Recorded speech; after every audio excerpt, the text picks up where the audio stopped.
What happens when a four-star admiral refuses to sit down in front of 200 people? At Harbor Point Naval Station, nobody had ever seen anything like it. The retirement ceremony for Captain Daniel Hawthorne was supposed to begin at precisely 1400 hours.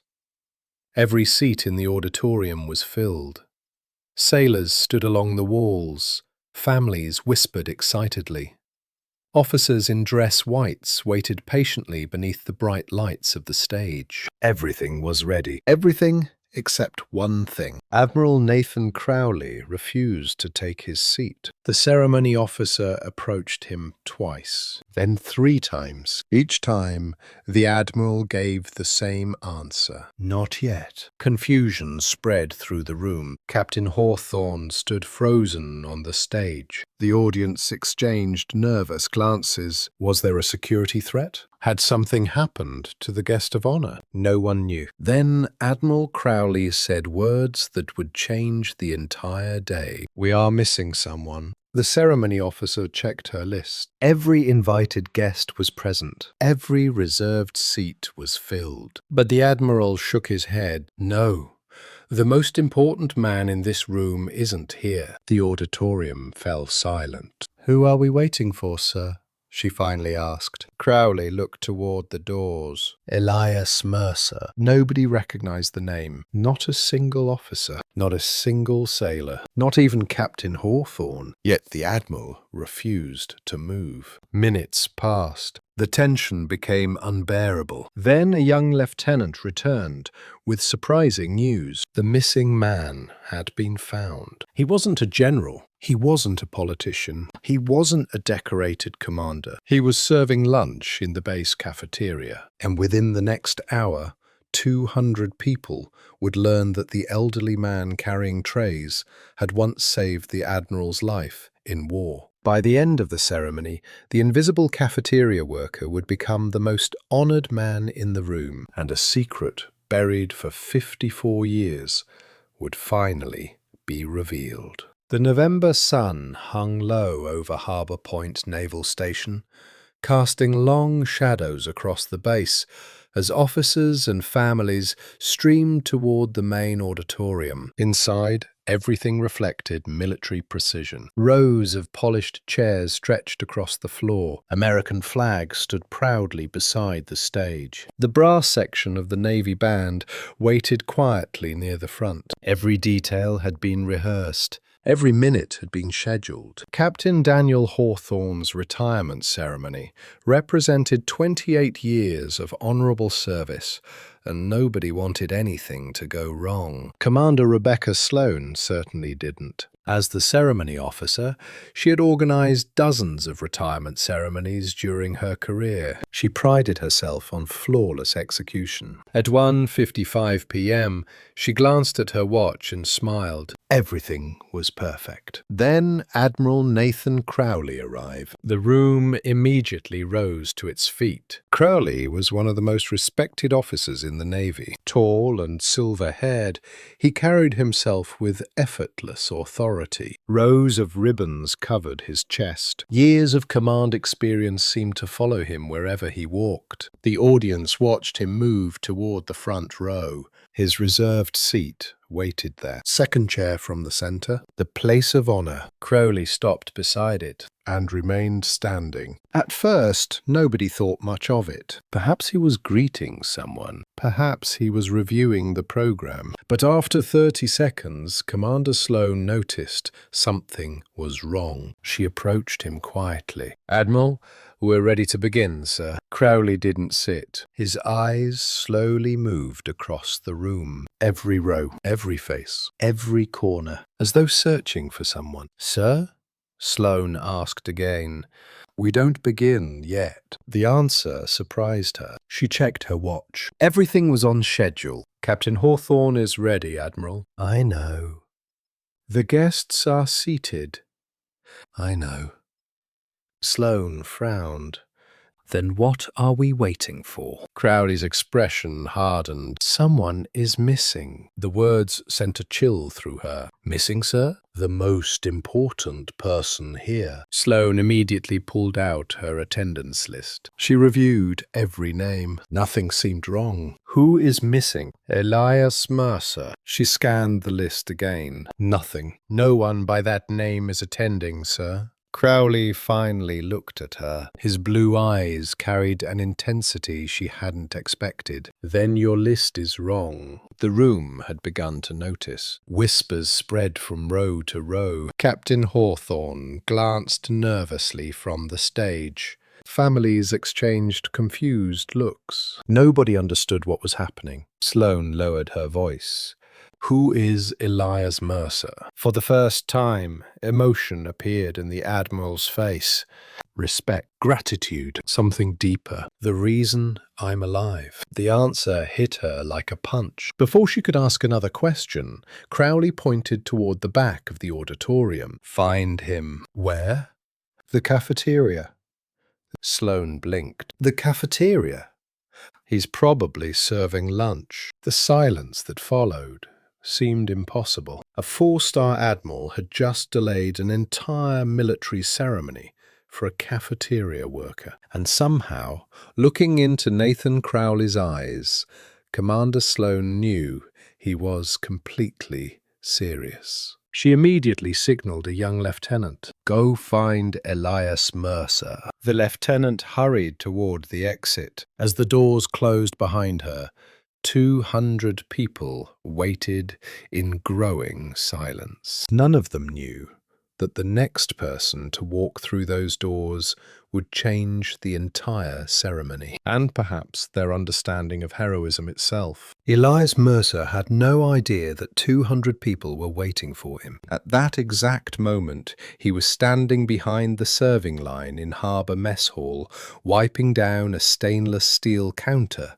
while the lunch rush slowly faded. The cafeteria smelled faintly of coffee, soup, and disinfectant. For most people, it was just another work day. For Elias, it was exactly the kind of day he liked. Quiet, predictable, simple. At 79 years old, simplicity had become precious. He moved carefully between the tables, collecting abandoned trays and stacking them onto a cart.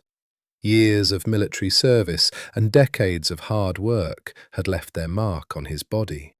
His knees ached when the weather changed. His left shoulder never fully recovered from an old injury he rarely talked about. Still, he never complained. Every morning he arrived before sunrise. Every afternoon he greeted sailors with the same warm smile. Most of them never looked twice at him. That was fine. Elias preferred it that way. 15 years earlier, when he had accepted the cafeteria job, he had made a decision. He was done being important. Done with command. Done with ceremonies. Done with medals. He wanted peace. And somehow, serving meals to young sailors gave him exactly that. He often watched them from a distance. Young faces, young dreams, young confidence. They reminded him of another generation long ago. Some of those memories still hurt. Others never left him at all. He was pushing a cart toward the kitchen when a young female officer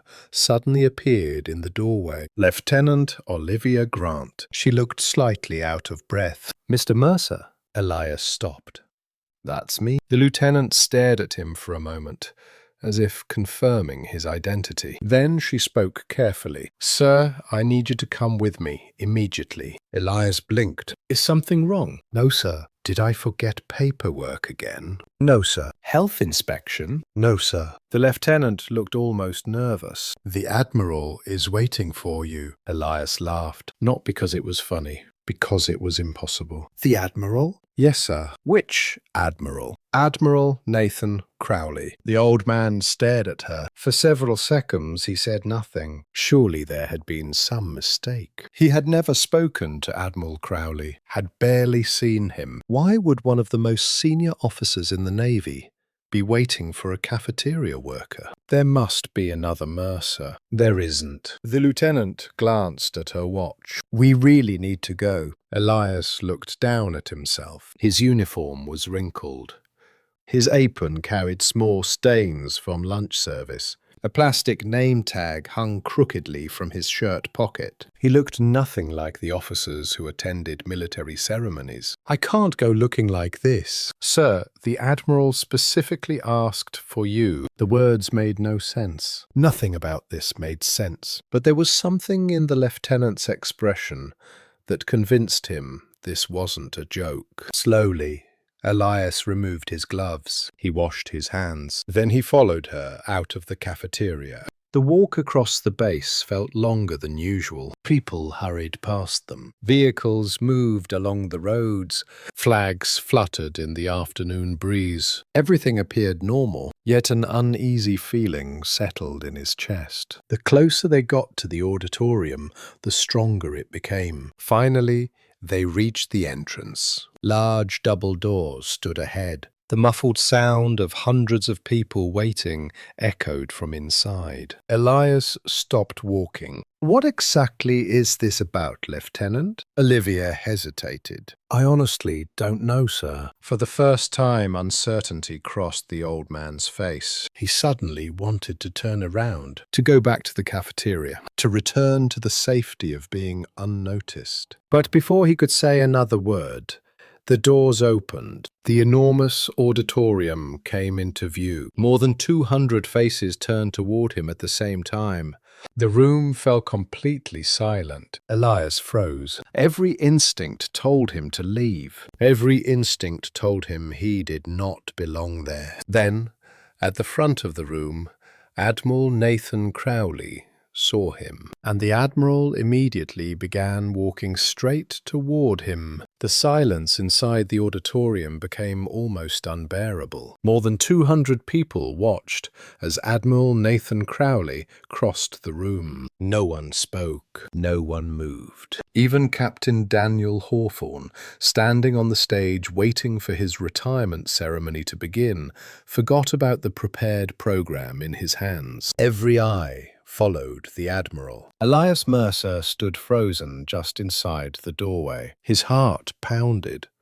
This had to be some misunderstanding. There was no other explanation. As Crowley approached, Elias instinctively looked behind him. Perhaps someone more important had entered. Perhaps the Admiral was walking toward a distinguished guest, but there was no one else. The Admiral was coming directly to him. Elias, Crowley said softly. The old man stared. Something about the Admiral's voice felt familiar. Not familiar enough to place, but familiar enough to stir memories buried deep beneath decades of ordinary life. Sir, Elias replied nervously. I think there must be some mistake. Crowley stopped only a few feet away. For a moment, neither man spoke. The Admiral's eyes glistened. The expression on his face was not authority. It was gratitude, the kind of gratitude that survives a lifetime. Then something happened that nobody in the room expected. Crowley came sharply to attention. His back straightened. His chin lifted. His posture became flawless. The movement was immediate and unmistakable. Military. Precise. Perfect.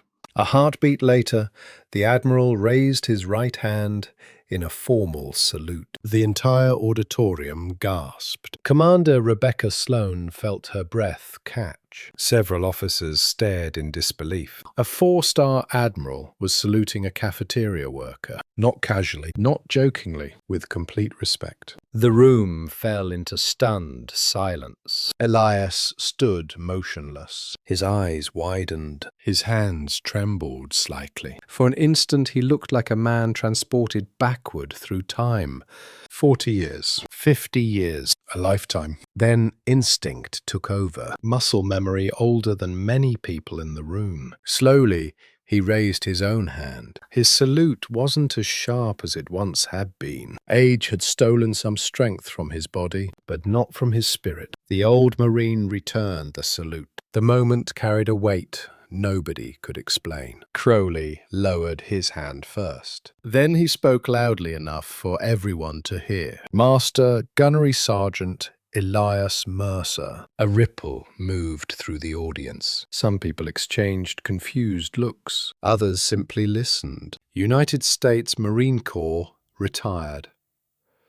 More whispers. Commander Sloan suddenly understood why the Admiral had insisted on finding him, but she still didn't understand why. Crowley continued. Silver Star recipient. The whispers stopped. 2 bronze stars. Silence. 3 purple hearts. The room froze. Even those unfamiliar with military decorations understood the significance. These were not ordinary awards. These were earned through sacrifice, through blood, through war. The elderly man wearing a stained cafeteria apron suddenly looked very different. Not because he had changed, but because everyone was finally seeing him. Captain Hawthorne slowly stepped down from the stage.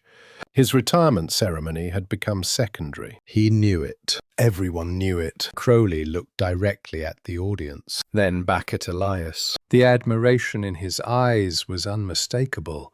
For several seconds, neither man spoke. Finally, Elias shook his head. A faint smile appeared. "You shouldn't have done this, Nathan." A collective gasp swept through the room. The old man knew the Admiral personally. Crowley's smile widened. "Actually, Gunny," he said quietly, "I should have done it 54 years ago." The room became even quieter, if that were possible. Commander Sloan could feel the tension building. Everyone sensed something extraordinary was about to be revealed. Something bigger than medals, bigger than rank, bigger than this ceremony. Crowley turned toward the audience. His voice grew stronger. "Most of you have never heard of Elias Mercer." He paused.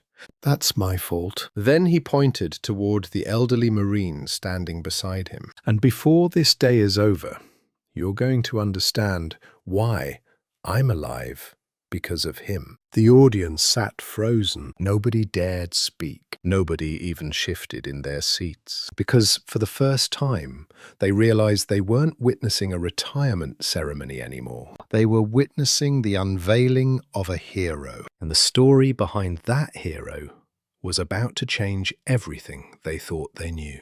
The auditorium remained completely silent. No one checked their phones. No one whispered.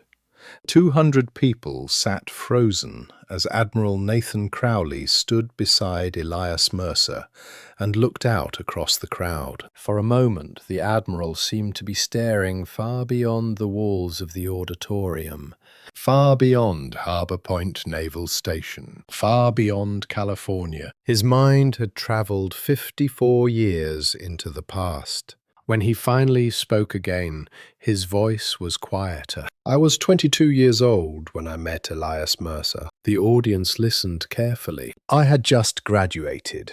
I thought I knew everything." A few soft chuckles moved through the room. Crowley smiled briefly. "I didn't know anything." The smile vanished.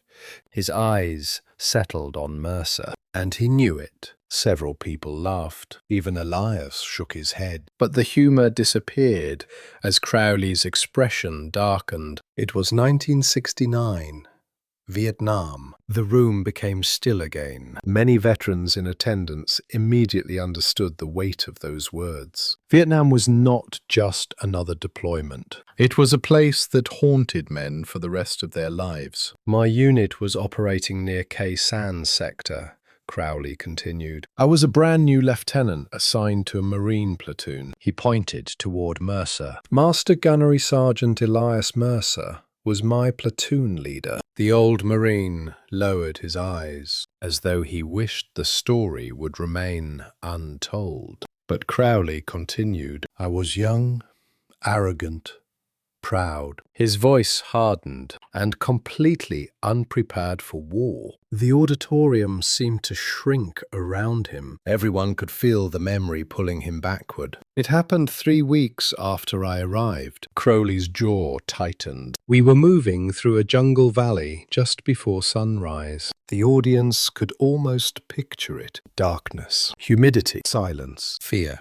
The enemy had been waiting for us. The Admiral paused. When the first shots were fired, everything exploded. Machine gun fire, mortars, screaming, chaos. The sounds seemed to echo through his words. Men were falling everywhere. Commander Sloan noticed several veterans staring at the floor, remembering their own battles. Crowley swallowed hard. Gunny Mercer immediately took control. His voice grew stronger. He moved Marines into defensive positions. He organized return fire. He called for support. He did everything a leader should do. Then the Admiral lowered his head, and I did everything wrong. The honesty shocked the room. I froze. No one moved. I was terrified. Crowley looked directly at the audience. Not nervous, not worried, terrified. The confession carried enormous weight, coming from a man who had spent decades leading fleets and commands. I couldn't move. His voice dropped. I couldn't think. The room became painfully quiet. I remember seeing one enemy soldier break through the fighting. Crowley's hands clenched. He saw me. Every person in the room leaned forward. He raised his rifle. The Admiral pointed toward his chest. Straight at me! No one breathed. I remember knowing I was about to die. The words landed like stones. He was less than 10 feet away. Crowley stared into the distance. I couldn't move. The silence became unbearable. Then he looked at Elias. And then Gunny Mercer appeared. The old Marine closed his eyes as if he remembered every second. He came out of nowhere. Crowley's voice trembled. He threw himself between me and that rifle. Gasps echoed through the audience. He tackled the enemy soldier. The Admiral pointed toward Mercer's shoulder and took a bullet right here. Many people instinctively looked at the old Marine's left shoulder. The round shattered his collarbone. Commander Sloan felt chills. But Crowley wasn't finished. The medic tried to evacuate him. A pause. Gunny refused. More silence. He stayed in the fight. The admiration in Crowley's voice was unmistakable. He led that platoon for 6 more hours. 6 hours. The audience stared at Mercer in disbelief. A shattered shoulder. Blood loss. Pain most people can't imagine. And he never stopped protecting his Marines. Crowley's voice finally broke. He saved my life that day. His eyes met Mercer's, and every day after that, he taught me how to deserve it. The room remained silent, not because there was nothing to say, but because no words seemed worthy of what they had just heard. And deep down, everyone knew the story wasn't over, not even close. The auditorium remained silent long after Admiral Nathan Crowley finished speaking. No one seemed willing to break the moment. Many of the younger sailors had never heard a combat story told like that. Not as a tale of glory, not as a tale of victory, but as a story of fear, sacrifice, and leadership. Crowley slowly turned toward Elias Mercer. The old Marine stood quietly beside him, visibly uncomfortable being the center of attention. He had spent most of his life avoiding attention. Now there was nowhere to hide. You know what's funny? Crowley said. A faint smile touched his face. Gunny never talked about any of this. Several people nodded. That seemed believable. Elias certainly didn't look like someone who bragged about medals. He never told us how many lives he saved, Crowley continued. He never told us how many times he carried wounded Marines out of danger. The Admiral looked at Mercer. He never told us how many young officers he trained. Elias shrugged. That wasn't the job. Crowley laughed softly. Exactly. The audience smiled. That simple answer somehow explained everything. To Mercer, Leadership had never been about recognition. It had always been about responsibility. The Admiral stepped closer to the podium. For the rest of my tour in Vietnam, Gunny Mercer was my teacher. His voice carried clearly through the room. He taught me how to earn respect instead of demanding it. He taught me that rank means nothing if your people don't trust you. He taught me that leaders eat last. The audience listened carefully. He taught me that authority is given by a promotion. Crowley paused. But leadership is given by the people you serve. Several senior officers nodded. The lesson resonated deeply. When I made captain years later, I wanted to thank him. The Admiral's expression changed, but I couldn't find him. The room grew quiet again. He had transferred. Crowley looked down briefly. When I made commander, I searched again. Nothing. When I made admiral, I searched again. Still nothing. The audience listened with growing curiosity. I called former Marines. I contacted old units. I searched military records. Crowley shook his head. It was like he disappeared. Elias smiled slightly. I retired. A few people laughed. Crowley pointed toward him. Exactly. The Admiral's voice softened. While the rest of us were chasing promotions and assignments, he simply moved on with his life. The room fell silent. There was something powerful about that. Most people spent their lives chasing recognition. Mercer had walked away from it. Crowley continued. For years I carried a debt I couldn't repay. The words felt deeply personal. I owed my life to a man I couldn't even find. He turned toward the audience. Then 3 months ago, everything changed. The tension immediately returned. Commander Rebecca Sloan leaned forward. So did Captain Hawthorne. So there I was, Crowley said, walking through Harbor Point Naval Station. The Admiral smiled. It had been a long morning. I was hungry. The audience chuckled softly. So I stopped by the cafeteria. Elias immediately looked down, as if he already knew where this was going. I grabbed a tray, Crowley continued, moved through the serving line. His eyes settled on Mercer, and a man handed me mashed potatoes. Several people laughed quietly. The image felt almost absurd. A decorated war hero serving lunch. I thanked him. Crowley paused. Then I walked away. The smile vanished. I didn't recognize him. The room became still, not because the statement was shocking, but because of the pain behind it. I walked past him. The Admiral swallowed. 3 times. Silence. 3 separate visits. His voice lowered. The man who saved my life stood 3 feet away from me. Nobody spoke, and I never saw him. The guilt in Crowley's voice was unmistakable. He looked directly at Mercer. I was too busy, too distracted, too focused on my own world. The old Marine shook his head. Nathan. But Crowley gently interrupted. No. The Admiral's eyes glistened. People deserve to hear this. The audience sat frozen, because they could feel something important coming, something bigger than military service, something about gratitude, something about seeing the people who quietly carry the world on their shoulders. Crowley took a slow breath. Then he looked directly at every person in the room. When I finally recognized him, his voice cracked slightly. I realized something that still keeps me awake at night. The room held its breath, and Crowley prepared to reveal the truth that had haunted him ever since. The auditorium was so quiet that people could hear the hum of the air conditioning. No one moved. No one spoke. Every eye remained fixed on Admiral Nathan Crowley. The Admiral slowly walked away from the podium and stopped beside Elias Mercer. For several seconds, he simply looked at him, not at the medals he once earned, not at the military record, at the man who had quietly served others for decades without asking for recognition. Then Crowley turned back toward the audience.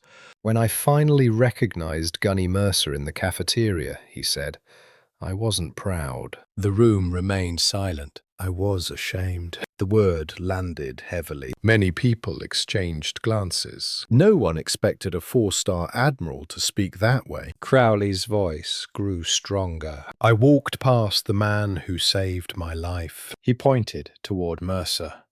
The man who taught me leadership. The man who shaped every command decision I ever made. The Admiral paused, and I didn't even see him. The audience sat motionless, because deep down, many of them were beginning to realize they had done exactly the same thing. They had eaten meals served by Elias Mercer, passed him in hallways, seen his name tag, thanked him for coffee, and never wondered who he was. Crowley continued. For 15 years, this base benefited from his service. His eyes swept across the room, and almost none of us noticed. A painful silence followed. Even Captain Daniel Hawthorne lowered his eyes.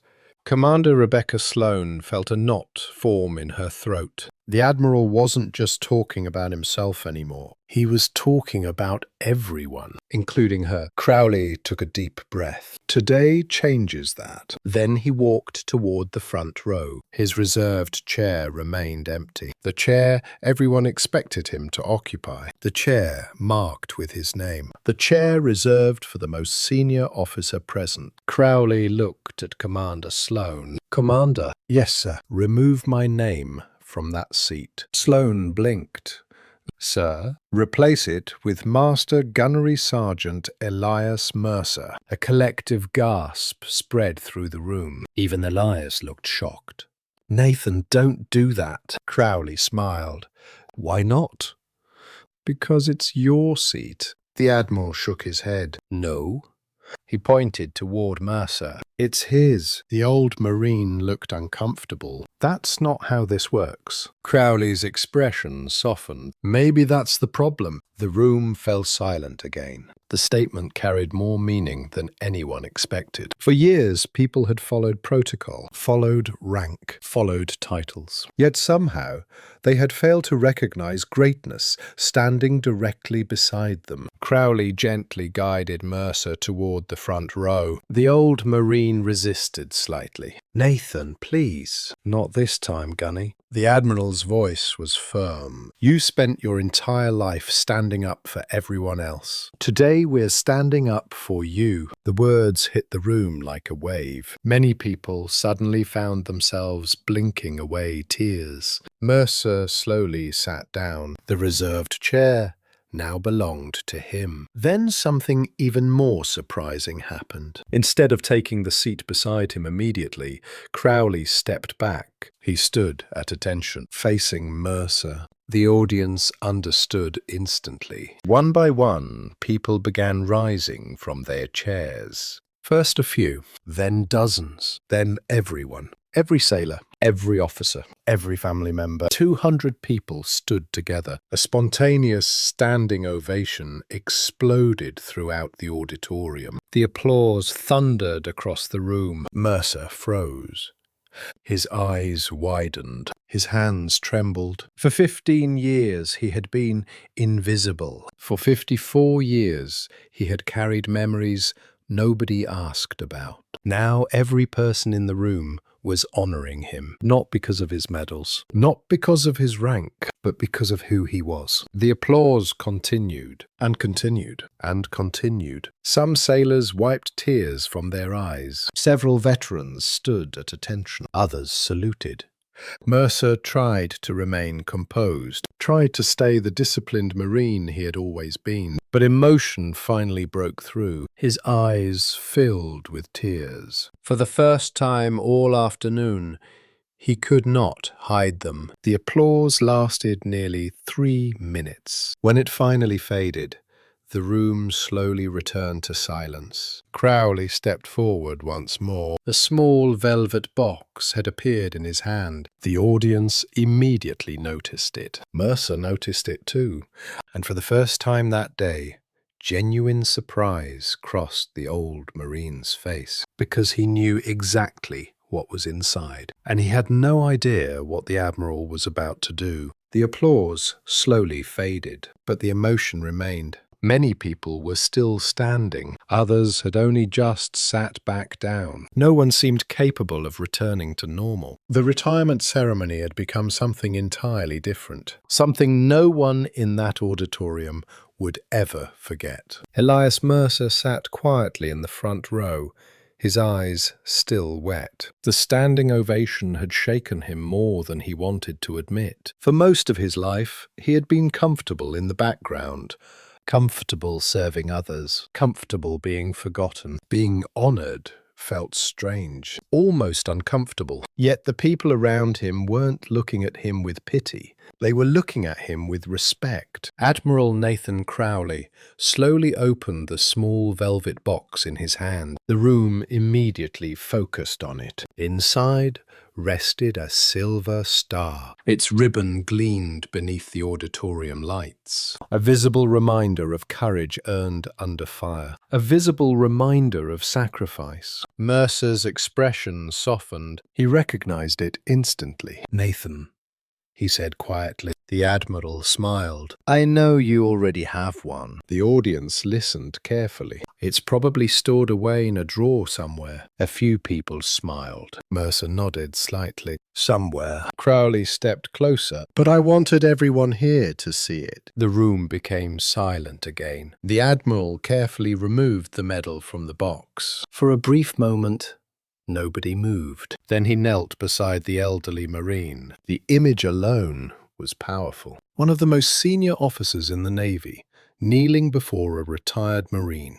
not out of protocol, out of respect. Crowley's voice was barely above a whisper. "You spent decades carrying this honor without asking anyone to notice." He looked directly at Mercer. "Today they notice." Slowly, the Admiral pinned the silver star onto the front of Mercer's cafeteria apron. The room collectively held its breath. The contrast was striking. One of America's highest military decorations, resting against a worn white apron stained by years of serving meals. In that moment, the medal seemed more meaningful there than it ever could have on a dress uniform. Crowley stepped back. "There."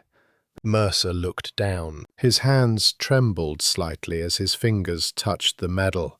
For several seconds, he couldn't speak. The audience remained completely silent. Many people were crying openly now. Commander Rebecca Sloan wiped her eyes. Captain Hawthorne stood motionless. Even the Navy band members appeared emotional. Finally, Mercer found his voice. "You didn't have to do this." Crowley smiled. "Yes, I did." The old Marine looked at the medal again. Then, at the hundreds of faces watching him. For the first time all afternoon, he understood something. These people weren't applauding because he had been wounded. They weren't applauding because of ribbons. They were applauding because service mattered, because sacrifice mattered, because character mattered. The applause began again, softer this time, more personal, more heartfelt. After several minutes, the formal ceremony finally concluded. Yet nobody rushed toward the exits. Instead,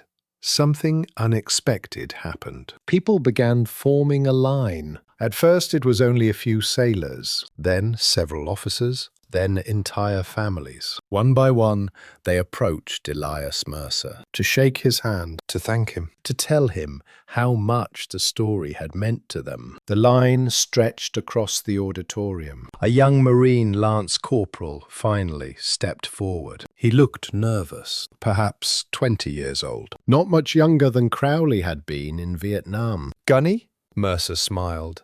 "Yes, son." The young Marine swallowed. "I've eaten in your cafeteria for almost a year." Mercer nodded. The Marine lowered his eyes. "And I never knew." The honesty in his voice was heartbreaking. "I'm sorry." Mercer looked at him for a moment, then smiled warmly. "You weren't supposed to know." The Marine looked confused. "But why?" The old veteran glanced around the room, at the officers, the sailors, the families, then back at the young Marine. "Because the best service isn't always the service people notice." The Marine listened carefully. Mercer continued, "When I stopped carrying a rifle, I started carrying food trays." A faint smile appeared. "Different tools, Same mission? The young Marine stared at him, trying to understand. And Mercer could already see the question forming in his eyes, the same question many others wanted answered. If he was a hero,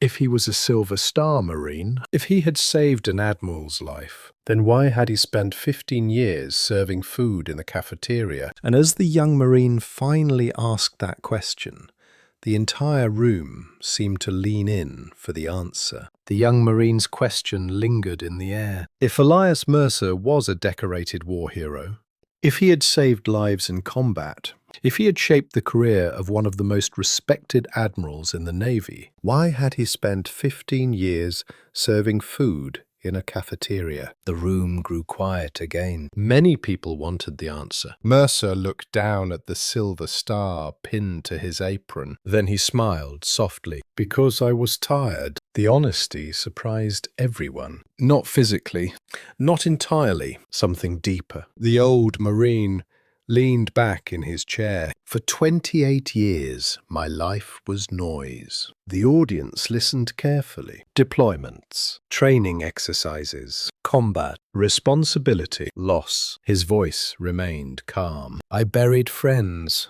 The room became still. I carried memories home. His eyes drifted somewhere far away. And after retirement, I realized I didn't need another battlefield. Several people nodded. Especially the veterans. They understood. I didn't want another title, Mercer continued.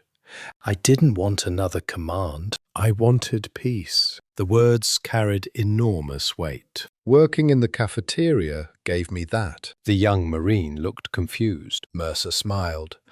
You see trays. I see Marines. A few people smiled. I see sailors. I see young men and women trying to figure out their lives. His voice softened. Every meal I served was another chance to take care of somebody. The young Marine lowered his eyes, slowly beginning to understand. The old Marine wasn't hiding from service. He had simply found another way to serve. Admiral Crowley watched quietly, pride visible in his expression. After the line of visitors finally ended, the auditorium slowly emptied. The sun was beginning to set outside. Golden light spilled through the large windows overlooking the harbor. Crowley approached Mercer. The two men stood alone near the front row. For a moment, neither spoke. Then Crowley reached into his wallet and removed a photograph.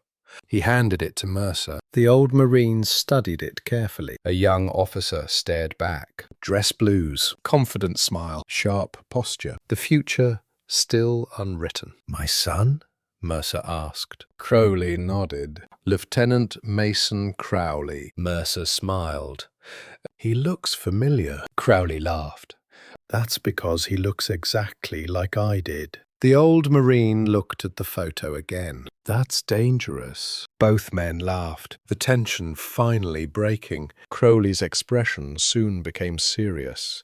He graduated last year. Mercer nodded. Good. He's smart. Good. He's ambitious. Mercer raised an eyebrow. That worries me. Crowley laughed again. Me too. Then the Admiral's voice softened. That's why I need a favor. The old Marine looked up. What kind of favor? Crowley glanced at the photograph. I want you to meet him. Mercer stared. What? I want you to teach him. The old Marine immediately shook his head. No. Crowley smiled. That wasn't a serious answer. It was. Gunny, Nathan. The two men stared at each other. Mercer sighed. I'm 79. You still teach every day. I serve food. You serve wisdom. The Admiral's words landed heavily. Mercer remained silent. Crowley continued. Everything important I know about leadership came from you. He pointed toward the photograph. I want my son to learn from the same man. The old Marine looked at the young lieutenant's picture again. For a brief moment, he saw another face. A young lieutenant standing in a jungle 54 years earlier. Confident, stubborn, unprepared, needing guidance. Finally, Mercer smiled. One conversation. Crowley's face lit up. That's all I'm asking. But the Admiral wasn't finished. There is something else. Mercer immediately became suspicious. I knew there was. Crowley laughed. Then his expression grew serious. The Veteran Transition Center needs help. The old Marine listened. Young veterans. Some are struggling. Some are lost. The Admiral paused. They need somebody who understands. Mercer said nothing. Crowley looked directly into his eyes. Someone who found peace after war. The silence stretched between them. Then Crowley delivered the final words. I don't think your mission ended in Vietnam, Gunny. The old Marine stared at the harbor, at the ships, at the sailors, at another generation searching for direction. And deep inside, something he thought had retired years ago quietly came back to life. 3 years passed. For Elias Mercer, they became some of the most meaningful years of his life. The Veteran Transition Center quickly discovered what Admiral Crowley already knew. Mercer had a gift. Not for speeches, not for counseling manuals, not for paperwork. His gift was listening. Young veterans arrived carrying invisible wounds. Some struggled with loneliness. Others battled anger. Many felt lost after leaving military service. They had spent years living with purpose, structure, and brotherhood. Then suddenly, it was gone. Mercer understood because he had walked that same road. Every week he sat across from former Marines, sailors, soldiers, and airmen. Sometimes they talked. Sometimes they sat in silence. Sometimes they cried. Mercer never rushed them, never judged them, never tried to impress them. He simply listened. And when the moment was right, he shared pieces of his own journey. Not stories about medals, not stories about combat, stories about rebuilding a life. Stories about finding purpose after the uniform came off.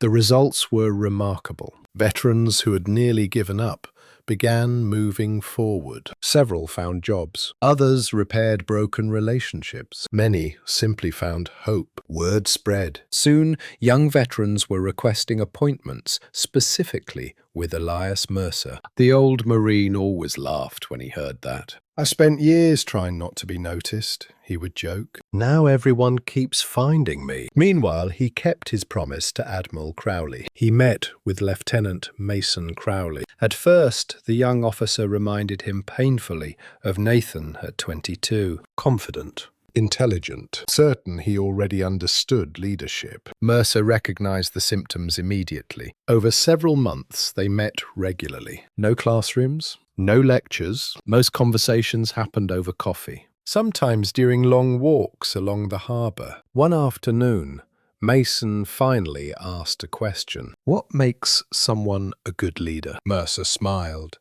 He had heard that question countless times. A good leader remembers that people are not tools. The young lieutenant listened carefully. Mercer continued, ranks matter, orders matter, discipline matters, but people matter more. The lesson stayed with Mason. Years later, he would credit Mercer for shaping his entire command philosophy, just as Mercer had once shaped his father's. Then came the reunion. The invitation arrived unexpectedly. Vietnam veterans from Khe Sanh sector, men who had not seen each other in decades. Many were in their 70s and 80s now. Some walked with canes, some carried oxygen tanks, some had survived illnesses that nearly killed them. Yet they all came. The reunion hall buzzed with laughter, stories, and old memories. Mercer almost didn't attend. Part of him worried nobody would remember him. Another part feared they would remember too much. But Admiral Crowley convinced him, "You need to come." And so he did. The moment he entered the room,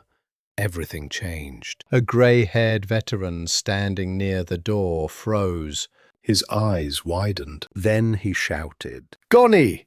The entire room turned. Several men immediately stood, one after another, then another, and another. Within seconds, 50 aging veterans were on their feet.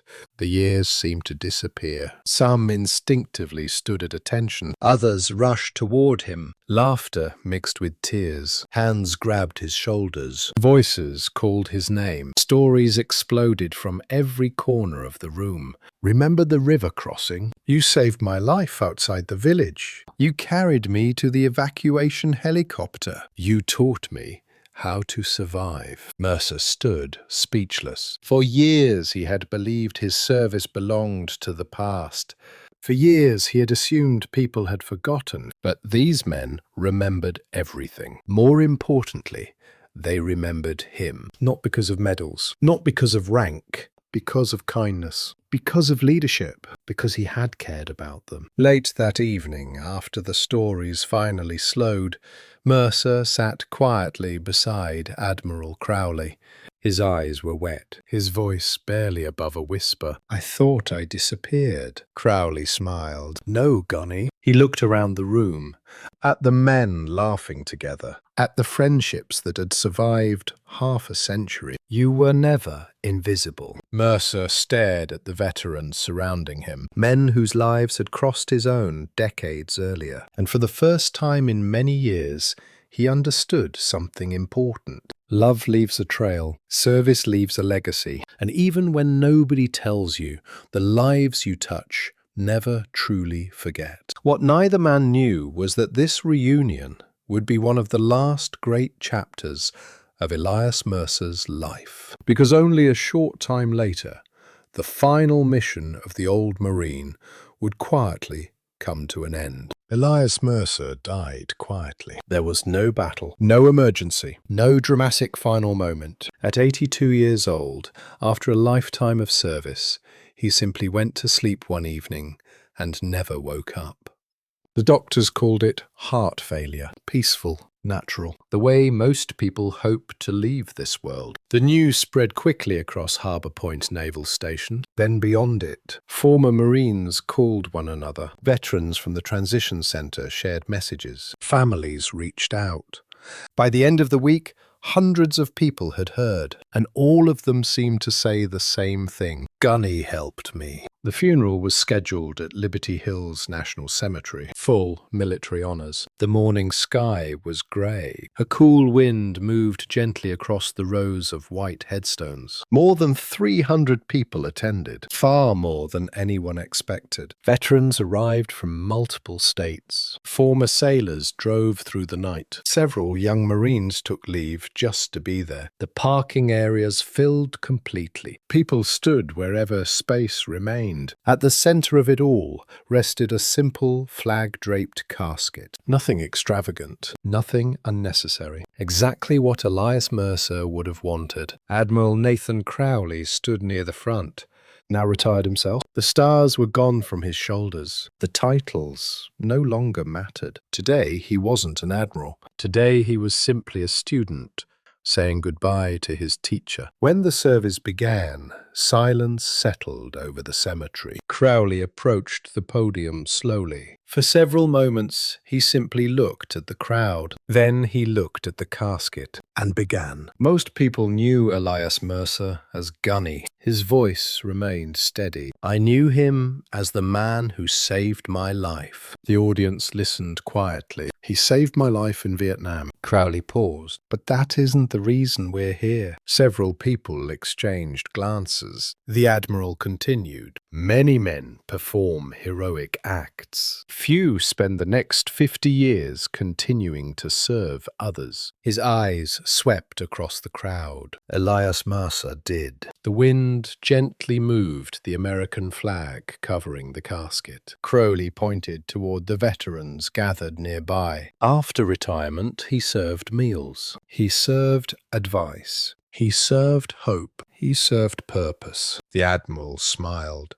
And somehow he managed to do it all without ever asking for recognition. A few people quietly wiped tears from their eyes. Crowley's voice softened. When I found him in that cafeteria, I thought I had discovered a forgotten hero. He shook his head. I was wrong. The audience listened carefully. He wasn't forgotten. Crowley gestured toward the crowd. Look around. Former Marines, young veterans, families, officers, friends. These people remembered him. The emotion in his voice deepened. They remembered because he changed their lives. The Admiral took a breath, then delivered the words that many would remember forever. Medals fade, ranks disappear, titles are forgotten, but the people you help, his voice broke slightly, they carry your legacy forward. Silence filled the cemetery. No one moved. No one spoke. The truth of those words settled over everyone present. Crowley looked at the casket one final time. Gunny taught me that leadership is not about being important. It's about making other people feel important. He taught me that service never ends. It simply changes shape. Many of the young veterans lowered their heads. Several openly cried, because they knew those words were true. Mercer had lived them every day. After the eulogy came the final honors. The rifle team stepped forward. The sharp crack of the 21-gun salute echoed across the cemetery. Taps followed. Its lonely notes drifted through the cold air. Many veterans stood at attention. Others saluted. Some simply closed their eyes. The flag was carefully folded, then presented to Mercer's daughter, Emily. She accepted it with trembling hands. Tears streamed down her face. After the formal ceremony ended, people slowly approached the grave, one by one, quietly, respectfully. Many left challenge coins. Others left flowers. Several left handwritten notes. A young Marine corporal placed a folded letter against the headstone. The note contained only one sentence. Gunny Mercer helped me find purpose when I lost mine. Hours later, the crowd finally dispersed. The cemetery became quiet. Only one person remained. Nathan Crowley. He stood alone before the headstone. The late afternoon sun cast long shadows across the grass. For a long time he said nothing. Then he gently placed his hand on the cool stone. The inscription was simple. Master Gunnery Sergeant Elias Mercer, United States Marine Corps, Silver Star. A leader who served. Crowley's eyes filled with tears. Thank you, Gunny. His voice was barely a whisper. For saving my life. He paused, then smiled through the tears. And for teaching me how to live it. The wind moved softly through the cemetery. Crowley stood there a moment longer, then finally walked away. Behind him remained a headstone, but ahead of him remained something far greater, a legacy. Because Elias Mercer had proven something that day. The greatest leaders are not always the ones standing on stages. Sometimes they are the ones serving food in cafeterias, listening to strangers, helping veterans, changing lives quietly, day after day, year after year, without applause, without recognition, without asking for anything in return. And perhaps that was why 200 people once waited for him. Why an admiral refused to sit down until he arrived. Why veterans crossed the country to honor him. Why his story would continue long after he was gone. Because the Invisible Man had become unforgettable, and because true service never ends.